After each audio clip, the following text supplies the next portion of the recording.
All right.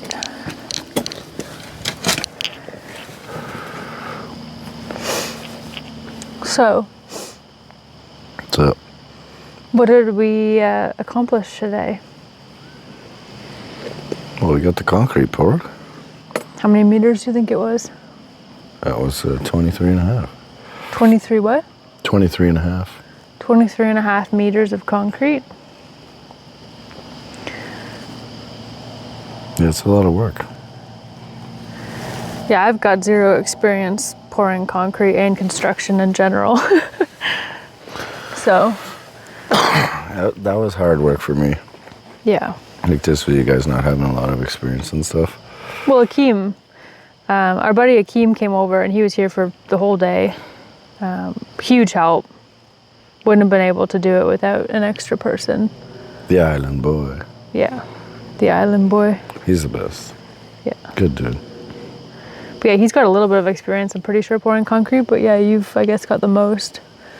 I message him and I'm like, hey, can you come help me with this concrete? And I was like, bring some like bad footwear, like some rubber boots. And he's like, I always got my rubber boots on.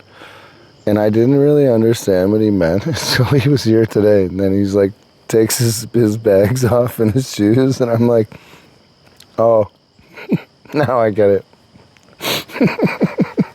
Because he's black. So. Rubber boots. Yeah, I'm just like, who says that to someone?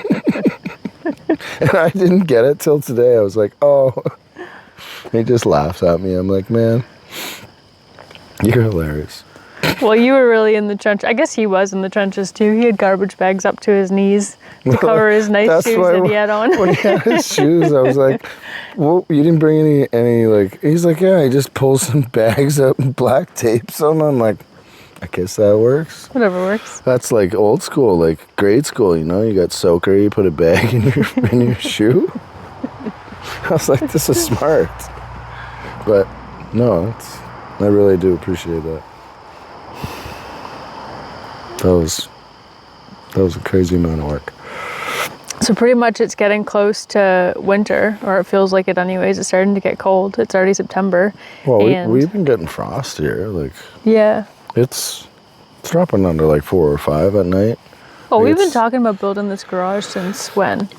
Spring. Well, yeah, since spring. I mean, I've really been trying to get on it, but so much stuff's come up and just such a busy summer. And then you buy a boat, and then you gotta go boating. Mm-hmm.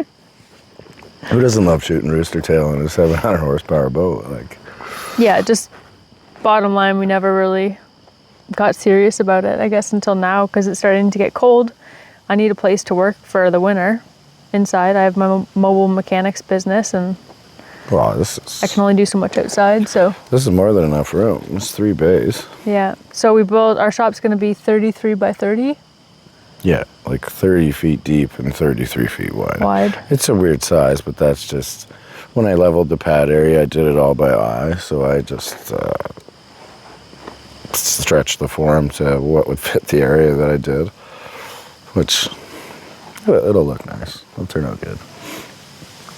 So let's talk about how did we end up on the East Coast? We're not going to get into details, but I think it's a really cool and unique story. Everyone, where we came from back home. What's the story?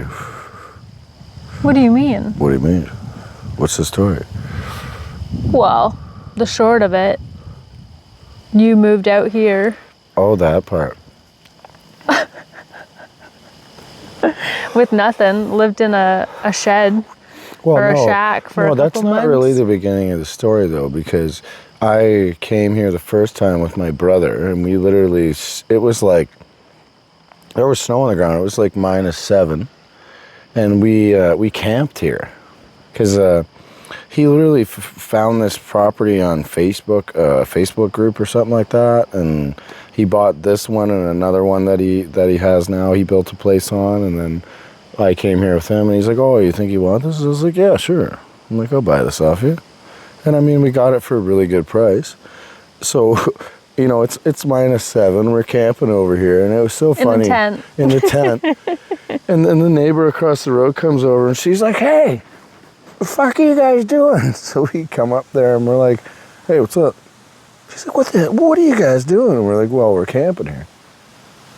And she's like, are you guys sure about that? And we're like, yeah, we've done this before. Coldest night of my life. Coldest night. Like literally, Kyle's like, my brother, he's laughing because I'm like trying to like get close to him, like get his warmth, because I'm freezing my ass off, right? He rushes me out of the door, and like wasn't really prepared, and like. Yeah, I remember back home, like you were like, I'm gonna go to New Brunswick with Kyle. Yeah. We're going camping, and it was like a matter of like an hour. I literally had like a blanket and a pillow. I'm like, what an idiot. What an idiot. So that was the start of this property, is when we bought it and you came and camped here. Well, I saw the potential, because I feel like a lot of people wrote this lot off in the sense of, you know, it's coming off the road, it's a downslope, like it's on a hill, so a lot of people wouldn't really know how to develop it, and you know, because just how you need the construction experience of understanding land works and drainage and like how things need to be situated, right? Yeah. And like I'm lucky that I guess, you know, my dad was into that stuff and had a big construction company when I was young, and You grew up doing that. yeah, I grew up doing all this stuff. So that's like my, you know, I guess my fallback skills, where it's stuff I know how to do, but like I don't do for a job anymore. Yeah. Well, regardless, the story gets better, and it's a pretty unique experience that we had in order to get us out here. And we kind of have hummed and hawed about sharing it online, and I'm kind of, I don't know, I keep to myself. I didn't have social media up until 4 months ago. Yeah, I always have just used it for business. Like I don't really post anything and personal. I didn't even have it for personal. Just kind of like, we like to keep to ourselves, but we figured it's a pretty cool story. And I mean, maybe you love cars and maybe you have a dream of building in your own garage or your own house one day. I don't know, I think it's worth listening to. I know everyone back home supported us and thought it was really neat what we were doing, so. Well, it was just hard. I don't think you even It was just really hard. Yeah. Well, so we, what did we do? We moved to my cousin Mike's farm. So he owns Dutch Mill Gardens, which is a big flower farm. So I left my job that I was working at a big industrial land development company as a foreman, and went and lived on the farm. And we basically, you know, like downsized everything we had to, you know, stay at this farm to save everything that we made, so that we could, you know, basically stack up enough money before we set this date of, you know, July. What was it? Yeah, it was Father's Day. Father's Day is when I came out here. So we set that. June 2023 is when you moved out here. Yeah. Which was, you know, I literally came out here with my dogs and the trailer full of stuff and some tools. And the land was undeveloped to a certain point. Jesse and his friends had come and they'd cut chainsaw the path. Yeah, we got to go back. We forgot about that part. That was actually before all this, though, because I came here after I came here with Kyle, with Dane and Jordan. We camped here in October. Yeah, because we kicked the door down and pulled the chainsaws out and literally started at the road and just started cutting a path. And I was like, yeah, I kind of want the house to be here. And we just literally just burned everything and just... So that would have been the summer of 2022. Yeah. When you guys came out here. So they cut like an entryway into the property. I'll show pictures and stuff so you can get like a whole gist of it. And then cleared a spot where the house was going to be. And then brought in a bunch of gravel and made it so that... Well, we came here together to do that. That was when we camped in October. Yeah. So October of... And that's when the hurricane 2022. Remember that? There's so many details. I feel like people won't be able to follow this story because we're not keeping it simple. I don't know, because there's just so much that happened. Like when we were here, I don't know what hurricane it was, but it was like it came inland, like off the Atlantic Ocean, and like it was insane. Like, I remember waking up like 5 times that night to clean the water off the tent, and like everything was soaked in the morning. It was like the first day we got here, and we're like sleeping on uneven ground and like stumps and this and that, because that's when we came here the first time after we cleared the land, and that's when I hired Tim Friesian, like a local guy, like with a dozer, and he came here and like pushed all the topsoil off and did all that so we could, because then when we came, We were camping in October, which is why would you want to do we thought that was a good idea. Anyways, regardless, the whole point of coming here to camp was so we could bring the gravel in and pack like a spot to build the house in the spring of the next year. Yeah, so that's when the story actually picks back up to us, downsizing, going to the farm and doing all that. So it was December of 2022 that we moved to the farm. We lived in a trailer, which is actually the same trailer where migrant workers come to the farm. It's a flower farm. And that's the trailers that the migrant they're workers actually live the in. largest producer of sunflowers, like in Canada. So he has 70 migrant workers that come, and like it's a very big ordeal. Like, oh yeah, I mean, huge operation. Huge operation. Like just to put into perspective, our trailer that we lived in, not knocking it at all. But it had like 3 stoves and like 2 fridges. Like it's meant to house a lot of people. We had bunk beds in our room. There was like 6 bunk beds. I will say too though about the migrant workers, like a lot of them that are on the farm, they've been coming there for a lot of years, and like I know all of them personally, and like just great people. Oh yeah. Like great overall experience. Like, to put in perspective how big of a farm it is. When I'm doing the service on the equipment, it took me a month and a half, 10 hours a day, and an entire dumpster full of filters to service all the equipment on the farm. And that's just for the upcoming season. Like just to till all the land with a 90-foot cultivator and a 600 horse tractor takes a month, every day. And we're talking sun up till sundown. Yeah. Like it's a very, very big operation.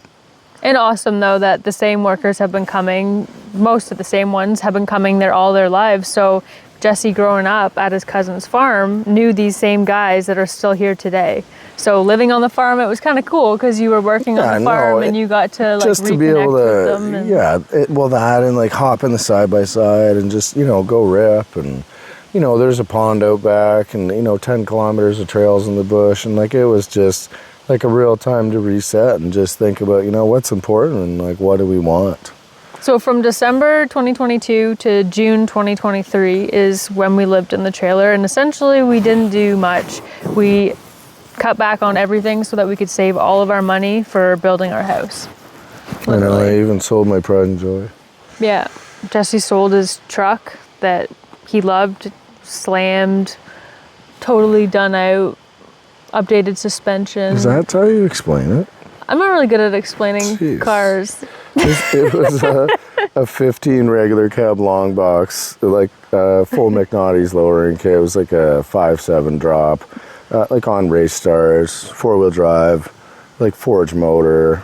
At one time, it had a big blower on it and laid down like 800 something. I guess it was the second fastest Gen V truck for a while in Canada, other than Wybra. It actually was the truck that... Yeah, that's how I picked you up. That's how he picked me up, because like, most vehicles that come into a shop, I work at a shop, I'm a mechanic, and most vehicles that are loud or like cool don't really do much for me. I'm kind of a prude that way, I guess. But Jesse's truck, it was like just freaking bonkers. It was at the light down from the shop, and everyone in the shop, we were all like looking out the window, who is this? Because it just had a big loud cam and it was like bap, bap, bap, bap. And we could just hear him from like a kilometer down the road. And everyone, we were just all like, who is this guy? And that's the day that I met Jesse. Yeah, I went there to get my new rims put on, my race stars. And then you were trying to be all hot, like, oh, can I use the impact gun on your wheels? And I'm like, just send it. Wasn't being hot, that was just courteous. No, you came in to talk to me. You totally wanted to talk to me, don't lie. Anyways, we're getting on to a different story. So Jesse was explaining his truck and what was done to it.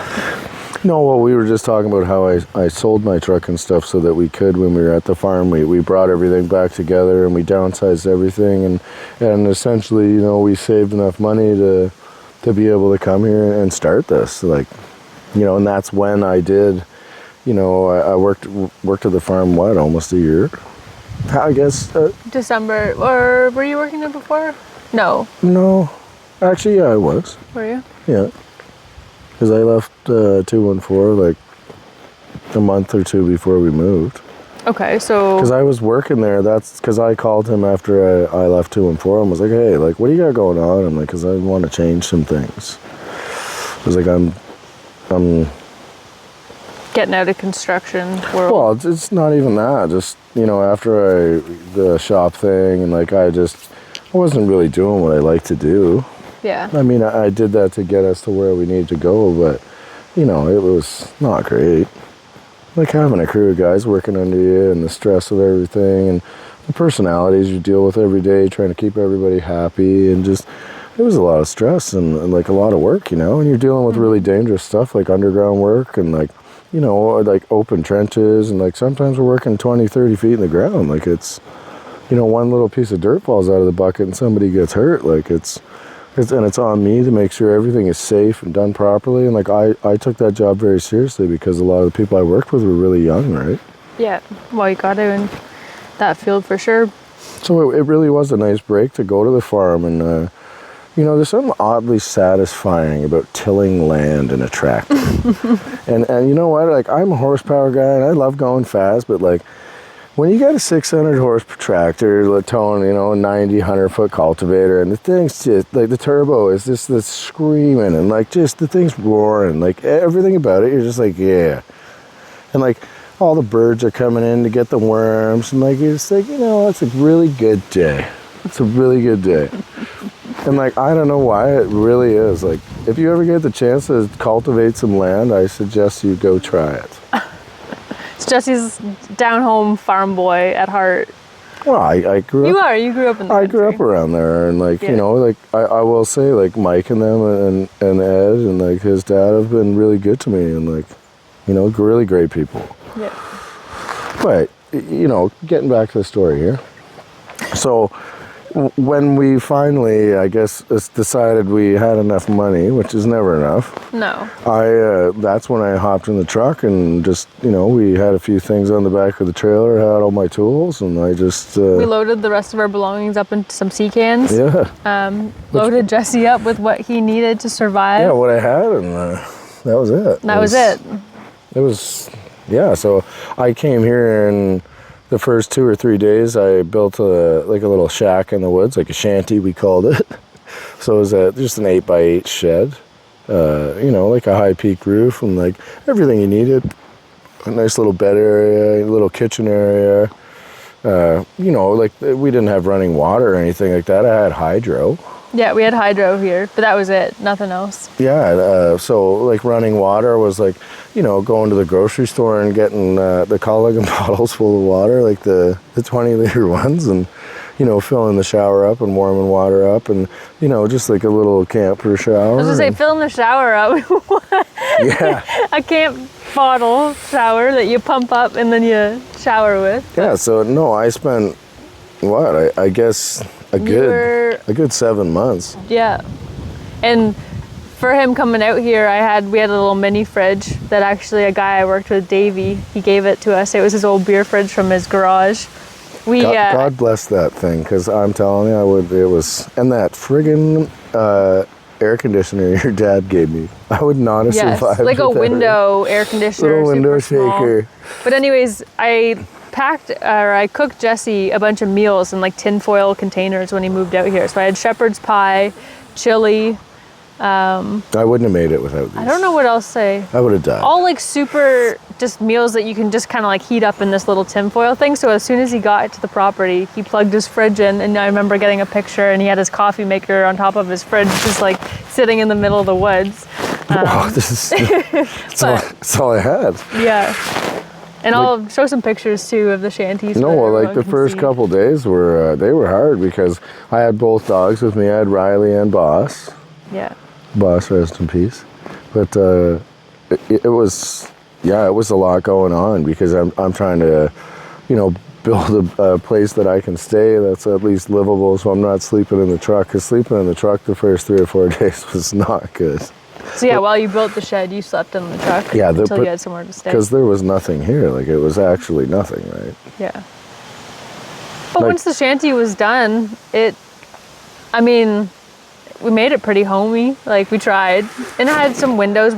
We towed out a bunch of windows that were used and a big sliding door, too. And yeah, I got that from Mike, too, my cousin, off the farm. At the farm, yeah. That's the one from his house. So he was renovating. He's like, hey, you want this? I'm like, I'll take it. Yeah. And then Jesse used this chainsaw and cut up a cedar tree and made cedar planks, and then built like a little deck off of the shanty so that he had like a little place to have. He had a little smoker barbecue that he would just burn, burn stuff, like I guess garbage. Oh no, I always burn wood in it. Oh, okay. I would always burn cedar in it, so it just smelled. It would smoke and it would keep the bugs kind of away from the house thing was great. The shanty. Kyle gave me that, my brother. Yeah. Some guy left it at his house. He's like, here, you might use this. And I'm like, I made dinner on that, made breakfast on that. Like, it was a lifesaver. Yeah. The thing was sweet. But anyways, you lived in there for a couple months while building the house. Yeah. And so I guess what we did today, pouring the concrete, Jesse did. You had found a kid in town when you had moved here, right? Yeah, Cole.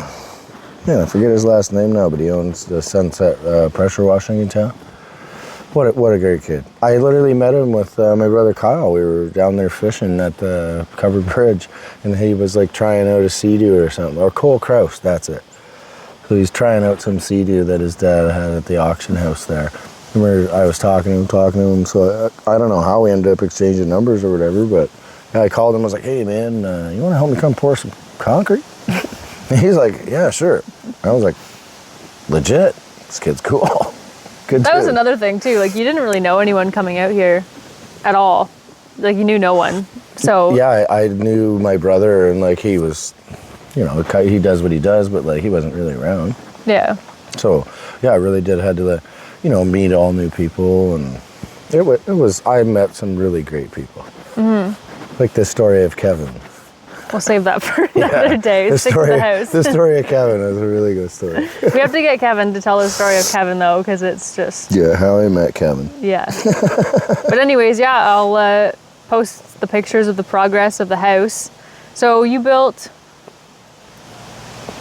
did the concrete by yourself? No, I did the concrete with Cole. Oh, sorry, with Cole. Yeah, and then that's when Dane and Jordan came down. So, like Jordan, they do construction. So he's a framer in Nova Scotia, a good friend of mine. And then Dane Bolton, so he owns bolt-on equipment, a hunter rep. Like, just no idea how I met these guys. I lived in Ontario. These are like my best friends, and I think we see each other a couple times a year in person. But yeah, good folks, and yeah, always been there for me. So essentially we got the framing of the house up and I came out as well, and so did Jordan's wife and kids. I poured the concrete on a Friday, and we had the walls of the house done. Framed by Monday. So like the neighbors were just like, what is going on here, right? Like I poured a pad and then it was just like, phew. And house. Like, yeah, I couldn't have did it without Dane and Jordan, but like that was crazy, because like, yeah, that was a lot of work we did. Yeah, it was a long weekend, so we had an extra day. Even still though, like God bless those guys, because like even Dane, like he's not, he's not a muscular guy by any means, but like holy, that guy can give her, man. And like he was hurting at the end, but we were all hurting, Oh, Jordan, yeah. I don't know. Jordan's like not human. I don't know how he works like that. Like I was just like, what's wrong with you? Like the guy just from sun up till sundown will just work you under the table, and like I don't care what you're doing. And then I remember I was out here for a week at that time, and so after everyone left after the long weekend, house was framed. We started working on the roof trusses. Yeah, I remember lifting all those. Me and Andrea did the roof, the 2x12 roof, so it's a single slope house. So yeah, that was a lot of work too, right? Yeah. Oh, I remember so my holidays for that last year of work that I worked in Ontario, it wasn't, every time I took holidays, it wasn't holidays because I came out here and slugged it in the woods and lived in the shanty. Meanwhile, I can't really say much because Jesse lived out here full time. Anyone that So owns a house knows that you're never on holidays. A holiday's like tinkering around your house, like doing stuff. I guess I just didn't know when I started the project that like I was not gonna have like go to the cottage and lay out and have a drink and go kayaking or fishing. Like I didn't realize that like this was work. I love now that we do live close to the river, and like if we want to go boating or fishing, or it's like, man, the St. John River is like 2 minutes away. Yeah, I mean, we do have tons of stuff to do around the house and garage. And like so we do make time for that. St. John River. So people around here, they're like, oh, that river's dirty. We don't swim in there. I'm like, I can see to the bottom. I'm like, I come from Ontario. The Grand River is like, it's brown from spring till fall. And like, oh, when we were building the house, we definitely went down to the river to cool down. And then we found out from the locals afterwards, we don't swim in there. Swim in there. We're like, oh. Okay. Well, we did. I'm like, well, I mean, I can see 10 feet to the bottom, so I'm like, that's satisfactory for me. That's better than home. Like, but yes. Yeah. So then Jesse continued building the house by himself. Had the odd time someone like I'd come out for a week's holidays and help for a week, but then I was back to working and making money up until I moved out here February 2025. So Jesse lived here from June till June 2024. Does that make sense? June 2024. I don't know. I've never even thought about any of this. It's so hard to have all the dates of this, but Jesse lived out here for 8 months. We were apart for 8 months. That was hard. Yeah. We definitely, you think like, oh, we'll call each other and we'll catch up and stuff, but... No, well, that's something I'll say too. Like, you do have to have a really strong relationship to be able to do something like this. Because, like, if you just think you're going in on a whim and, like, you're not sure or about whatever's your partner or anything, it's like you really do gotta be able to trust that person 100%, Yeah. Because we struggled even, and I consider us to be pretty good, but... well, that's the thing I was just going to say is that even for us, like, after that much time, it's, that the disconnect. And that's why I think, too, like, the long-distance relationship thing, like, it really doesn't matter how in love you are, just the disconnect of, not seeing that person. The amount of time you don't spend together. Yeah, and because our life before that, too, was, like, I think since we met, we've never really spent any time apart ever. Yeah, we're like usually glued to each other's hip and best friends. Yeah, it's so like I don't really go anywhere without you, or so even at that time, there's a lot of time apart. Yeah, it was a big sacrifice and a big decision that Jesse made to move out here by himself and build the house.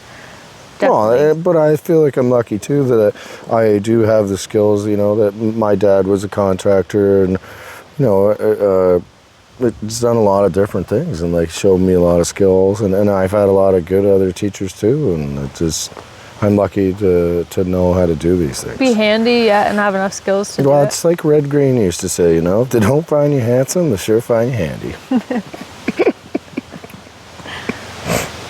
And we use like electrical contractors for stuff that we didn't want to do. There's things I don't do, obviously, like you have to hire a professional for those things, and there's a reason that you do. Yeah, but yeah that's kind of the short of it. So now we're going to show you the process again on the garage, except we're together and we're not a million miles apart. This time you have to help.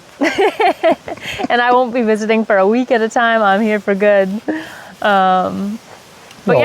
Even when you're doing stuff like this, it's having someone to hold a tape measure. Like, you don't understand. Walking 30 feet to put a tape measure on and walking 30 feet back, well, boom, I just walked like 3,000 more steps than I needed to today. Yeah. And all it takes is, hey, you want me to do that for you? Right? And it just... the efficiency that you pick up and whatever having just help even one person, it's huge. Well, you think, I don't need any help or whatever, but it's like you can't do everything. Yeah, But once we get inside the house and show you guys, like Jesse hung huge, massive beams that we got cut from huge trees. Like he was by himself doing all that. Yeah, they're like 10 by 12 or something, 16 feet long. I got that beam up there by myself. Yeah. I used Egyptian techniques. I'm dead serious. No, I know. I researched it. I was like, how can I get this beam up here by myself? And I found the guy who like made that video about moving that 100-ton rock by himself. And I was like, I'm going to use this technique. And that is exactly what I did, and it worked. Well, we'll get into all that stuff and show the inside as well. But for right now, we're going to just be focusing on the garage. Well, that beam I shouldn't have been able to lift by myself. Should be impossible. No, even two people trying to like lift it into the house. Should be impossible.